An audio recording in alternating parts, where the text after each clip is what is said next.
चलिए आज बात करते हैं एक ऐसी दिल छू लेने वाली कहानी की जो शायद सिर्फ एक किरदार की नहीं है, बल्कि एक ऐसी हकीकत है जिसे सुनकर कई लोग खुद को इससे जुड़ा हुआ महसूस करेंगे। हाँ, जैसा कि कहा गया है, ये कहानी किसी एक औरत की नहीं है। ये कहानी है हर उस औरत की जो पूरी जिंदगी बस दूसरों के लिए जीती रही और आखिर में खुद से ही हार गई। तो कहानी का जो मुख्य किरदार है उसका नाम है अनन्या। लेकिन अनन्या से मिलने से पहले कहानी की शुरुआत एक कविता से होती है। एक ऐसी कविता जो अनन्या की पूरी जिंदगी, उसके वजूद की परिभाषा तय कर देती है। उसे सिखाया गया कि उसे कौन कौन सी भूमिकाएं निभानी हैं।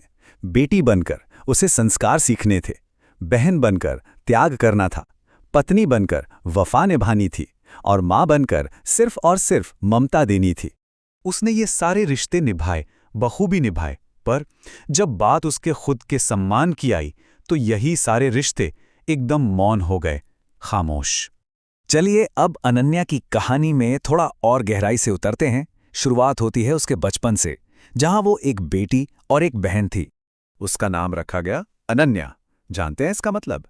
जिसकी कोई तुलना न हो सके, अतुलनीय।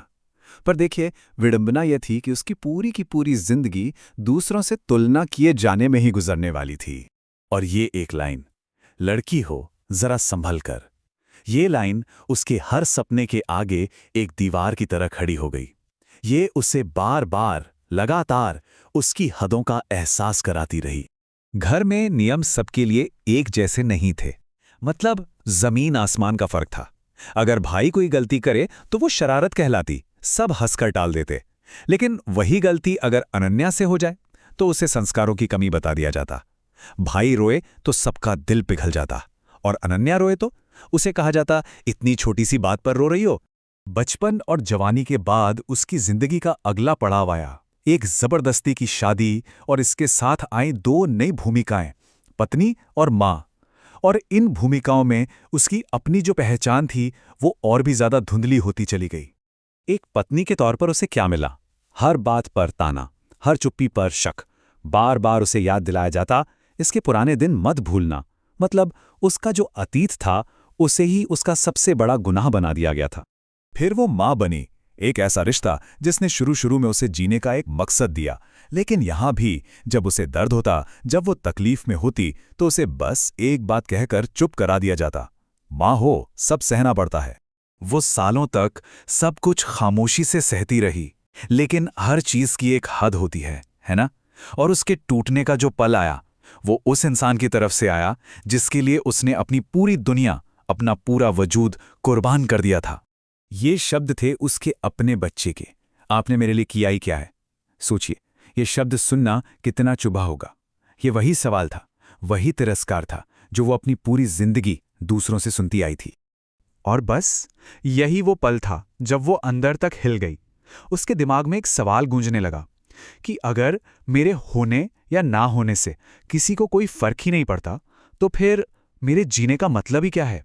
अब देखिए, इस बड़े सवाल के बाद कोई लड़ाई नहीं हुई, कोई बहस नहीं हुई। जो हुआ वो था एक खामोश लेकिन बहुत गहरा फैसला। एक सुबह अनन्या चुपचाप घर से निकल गई, बिना कुछ कहे। शुरू में तो किसी ने ध्यान भी नहीं दिया। सबको लगा, अरे चली गई है तो आ जाएगी हमेशा की तरह। पर वो वापस नहीं आई।